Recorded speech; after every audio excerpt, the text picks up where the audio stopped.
cầm lên. Có gì này? Xin tôi đã. Tôi xem nào. Đây quả bóng slam. Giống như kiểu trứng lưới. Hay là cho lưới vào đi.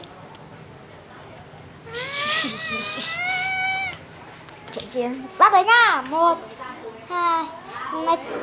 Trở về. Tôi ở đâu vậy? Nào ném lại. Bắt lại nhá. 1. Đây là quả bóng nha.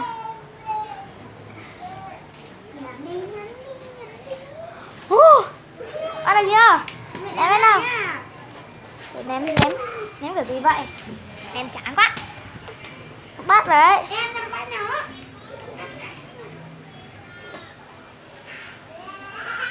Quả đó có kim tuyến đấy. Bắt lại, ngồi lại đấy để bắt. Bắt đầu này.